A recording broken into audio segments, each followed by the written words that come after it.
Hey man, how's it going? Good. How are you? Pretty good. What's new? What do you mean with me or like in the news? With you? What's going on with you? Not much. I just moved to this new house. Been here for about 5 weeks. So still kind of in the process of moving in, but just completing it. Kid just started kindergarten, or Are you my son. planning to add like fake books and stuff and like little plants for your background for podcasting, or are I you just going to keep it I bare? actually kind of have thought about doing that, and maybe what do you think? Because like I could make this really. I was trying to figure out first of all how to attach my camera, my real camera, as my webcam, which I'm still in the process of figuring out. There's a long, boring story that's keeping me from figuring it out. But yeah, I could do like a little kind of scenic background, but I don't know if it's worth it. What do you think? I think you should do like an Asian inspired one with a little bonsai tree and like a little stream and pictures of bamboo that are I mean, isn't that calligraphy. yours? You've got your Yeah, money. You got yeah, your money tree. that's exactly mine. I got the little Chinese gods thing that gives me good luck when I blog. Yeah. So shouldn't I represent the white side of the this Hoppa duo? Yeah, so like have So like hamburgers and French swastika, fries. swastikas. That'd be cool. That would give us more Hoppa cred, I think, if Right. we had more racially identified background stuff. Yeah. So anyway, in the news, also, what is going on? We haven't. We're very cowboyish with this podcast, and so we don't usually come with agendas that we've thought through for more than 5 minutes before we hit record. Just so Well, folks know. we were just talking before this started about the reported story followed by the editorial today, and maybe this will be released in a day or two. So on Monday, Hmm. from the Free Press, defending its story that is kind of poking holes at the starvation narrative in the news about Gaza. Right. They claim that picking up on the New York Times kind of issuing a correction about a month ago to one of their stories, or at least an image to one of their stories, that one of the viral images coming out of Gaza of a child looking like a skeleton who had died, that the news had failed to report that he had cerebral. What was it? I don't Cerebral want to. palsy. Yeah, I think that was it. But Yeah. They went through a some bunch of examples. pre-existing Yeah. kind of Mhm. chronic disease, and then this article says, "Hey, that's not the only one. All the other, or at least most of the other images of starving children, children that die of starvation, the media hasn't reported that they really had a traumatic head injury Right. Caused by an caused IDF. by an Israeli Right. bomb. So how Right. could you blame Israel Right. Right. that this child that died of starvation, they didn't report that it already had part of its head blown off by an Israeli bomb? How Right. dare you Right. engage in this blood libel of Israel? Right. And they picked out 4 or 5 of these stories of kids who died of starvation, um, where the media failed to report all these pre-existing conditions. And it's just like, the debunk of this is just too obvious that, yeah, like you have kids that are sick and injured. Do you add on starvation? Yeah, they die because Yeah. they're already weak and enfeebled. Yeah. And a child already is so precarious, given their need for nutrients. Um, it's really shameful stuff. I'm not easily offended. I just stare into the vortex of social media for several hours a day, just soaking up the most, you know, outrageous content just being shot like a fire hose into my face. I'm kind of like, okay, I see badly reported news from the mainstream media, from the independent media, from the left wing media, from the right wing media. You know, it's annoying. You don't want to see bad reporting. You don't want to see dishonest reporting, but it's water under the bridge. That's part of our Yeah. media environment. But this was a little bit, this kind of pissed me off. This is a little different. There was a way they could have written the story that would have been responsible. Like, I don't think it's not newsworthy to report that these kids whose pictures went viral had pre existing conditions. I think it's, I mean, that said, that's the journalist side of me. Like the human side of me says it's gross because there's only one reason why you would do that. But I do get like the piece of the editorial that they wrote in response, defending it as journalism. I can at least see that side, that it is something worth reporting.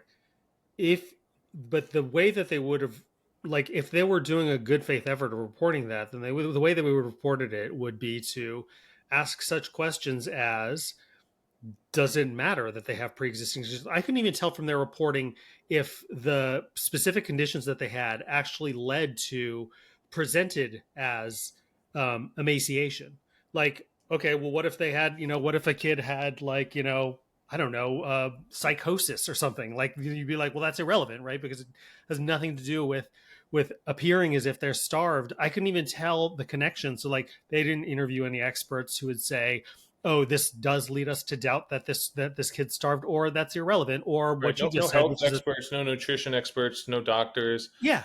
They didn't, So and no they attempt, only of leave course, to one. talk to the families Mm-hmm. of the Palestinians affected. Yeah. There are a lot of, like, our friends, we have some friends who have freelancers and reporters they work with in Gaza. Um, we were just talking to one on a group chat the other day, and they said that someone who had been a freelancer for them earlier this year hadn't eaten in 3 days. Mm-hmm. That's, you could just reach. I mean, Yeah. it's spotty. People only have internet for a few hours a day sometimes, or they go with days without it. But occasionally they get internet access. You can communicate with people there. Mm-hmm. They make no attempt Right. to talk to Palestinians. They only leave you with one possible conclusion, which is that this is all a hoax. But they don't even have really the courage to They come don't have out the and guts to say say it's it. a Yeah, hoax. Yeah. they give you insinuation and they imply Right. that this is a pro-Palestinian propaganda effort. Yeah. Like, They what are don't you trying mention, to? and they don't even really mention. Look, we have uh, Smotrich and Ben Gvir and other members of the Netanyahu government who are saying, "Yeah, we need to starve them. We need to starve them Yeah. longer. We need to prevent food from getting in." That's important context if you want to just kind of be holistic and say, "Okay, here's what's going on." Yeah. There's a I got in an argument with Peter Savagnik, who's my former editor, actually, at Free Press, about this on Twitter, because he wrote that tweet that was kind of, infamous at this point because it got piled on so much, where he referred to, I think he was commenting on the Pod Save America guys or Pod Save the World guys who were, trashing this article, and then referred to, I reporting on, or maybe just even referencing famine in Gaza as being an anti-Semitic famine libel, is the term that he coined.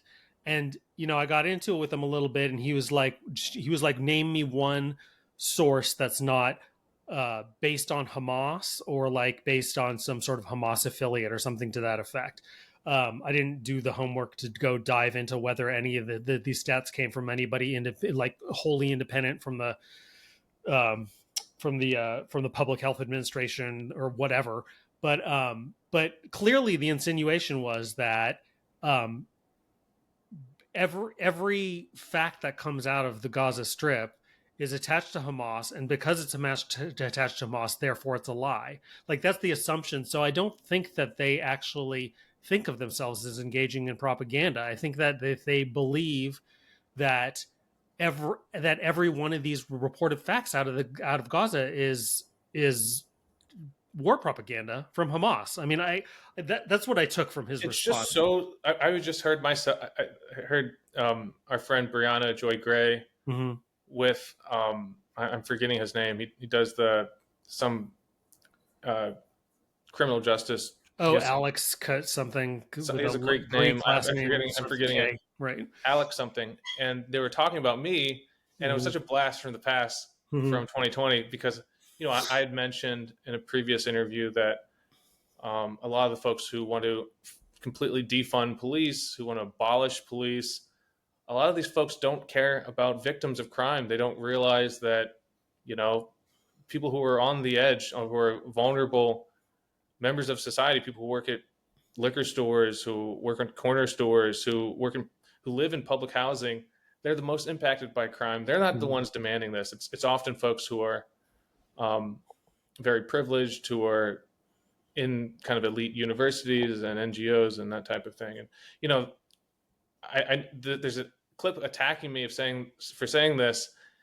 and I looked at all the responses, and they're all like, "Oh, Lee's a racist. Lee's a racist." It's Mhm. like, wait a second, you're not dealing with anything I actually said or Right. argued. You're not debunking it. It's obvious. What I'm saying is obviously true. You're just using this kind of smear that anyone who discusses this thing that's adjacent to Hmm. race politics in America, the way you invalidate what they say is say racist. Racist. Right. And it's the same but worse here because Yeah. it's like anyone who discusses the now very well documented policy driven systemic starvation of Gaza, anti Semite, you're a Right. Jew hater. It's like, wait, I mean, you look at the folks who are analyzing this, The Economist, which is not a lefty, not pro Yeah. Palestine media publication. It's kind of, it depends on the issue. Some issues it's centrist, some issues it's kind of libertarian, some issues it's on the right. On this issue, on foreign policy, it's definitely on the right. They have a long piece documenting and showing that it's Hmm. an intentional systemic starvation. Cindy McCain, John Hmm. McCain's late wife, has documented and advocated against this kind of enforced starvation campaign. Haaretz. So it's not Mhm. just far leftists. It's not just Hamas. It's really kind of anyone who's asking the basic questions and looking at the available evidence, both in terms of the intent from Israel, the fact that they announced that they would stop food deliveries for 3 months and then limit it through this weird CIA-backed front that will allow people to run through a gauntlet Mhm. of gunfire to grab food, sometimes just for a few hours a day. It's this, just allowing just a trickle of food just to continue the suffering. And anyone who asks basic questions about this, the Catholic Church in Gaza and in Jerusalem has criticized this. This is not Hamas, right? Um, it's the same kind of pathetic response that you heard in 2020, but instead of Mhm. racist, it's anti-Semite. I mean, at this point, where do you think Free Press would fall in their Israel reporting on the left to right spectrum if they were an Israeli publication? That's a good question I don't think because like Times of Israel, I think is much more reality based at this point. The like Haaretz, of course, is far to the left or to the anti-war side, and they're barely anti-war. Um, well, look, but I mean, Ynet, their public broadcaster that is widely respected, that is relatively neutral, but has an investigative arm. They reported things that the free press types would call anti-Semitic yeah, on a routine basis, Blood and libel. including like the Israeli military commanders on October 7th enacted the Hannibal Directive, and they told uh, the IDF to shoot cars and vehicles leaving Israel to go back to the Gaza, including vehicles that had Israelis in them, because they would prefer to kill Israelis than have more people taken hostage. Hmm. They killed civilians, Hmm. and that's something that you're not allowed to talk about on Twitter without being branded an anti-Semite. You can't. The U.S. media won't touch, but the public broadcaster, the very neutral public broadcaster in Israel, will report these facts. Hmm. The media is Hmm. much better in Israel, even though they've got their own set of issues with the Right. military censor, and there are journalists, even Haredi journalists, who have criticized this war in Gaza, who have been harassed at their homes. So I'm not saying it's all hunky dory in Israel, but the media landscape is much better than ours. It's like so. Free Press is trying to have it both ways because on the one hand they're saying the name of the editorial was something to the effect of like journalists against journalism or accusing their critics of being anti-journalism by attacking them for just reporting, and at the same time they're like calling any outlet or any Western outlet that sort of transmits the same evidence from Gaza anti-Semitic for reporting, and then questions all their sources as being terrorists. It's like this is the playbook for censoring the other side.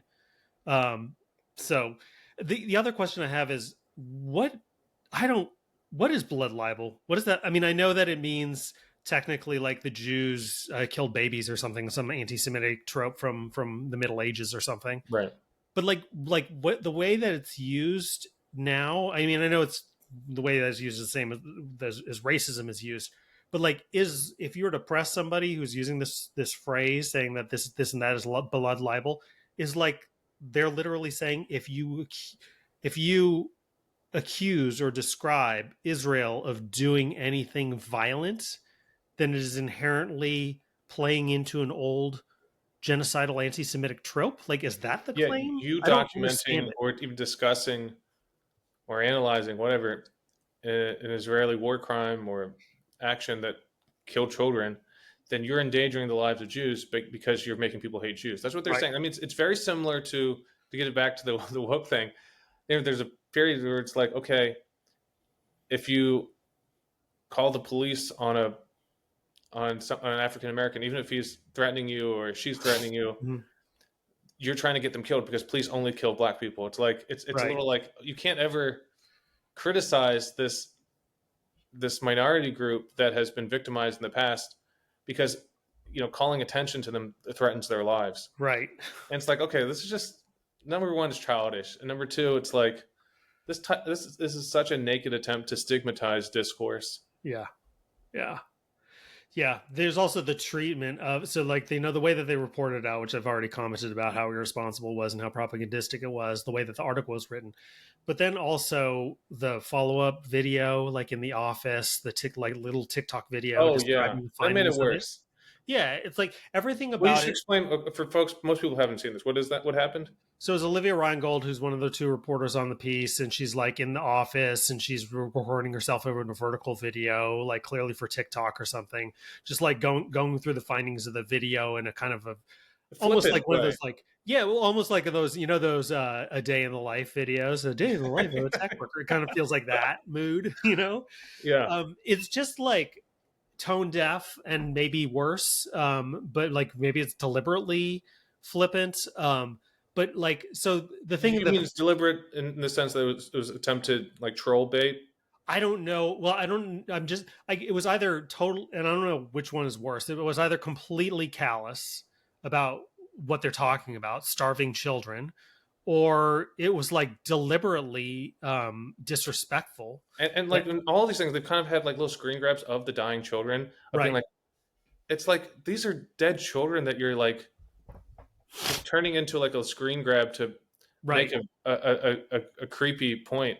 right, Like like I've really hesitated and been very conscious of not making any Godwin law Nazi comparisons. right. It's usually very Getting unhelpful. harder and harder. It's getting harder because could you imagine Olivia doing that with a German accent? Yeah.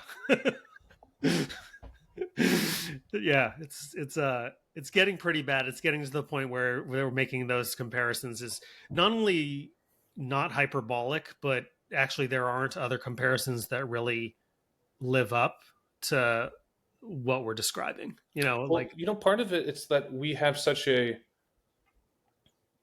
Marvel comic book view of history that like everything's good or evil and everything kind of revolves around World War II when we were the ultimate good guys and the Nazis were the ultimate bad guys. mhm, I've been to Berlin a few times and there's a great museum about the history of the Nazis, the topography of terror, and a big part of it is showing how many regular people joined the party. mhm, It just shows all these profiles of this guy was a baker, this guy was a right, butcher, this guy was a lawyer, and then what they went on to do, and they did horrible things. right, And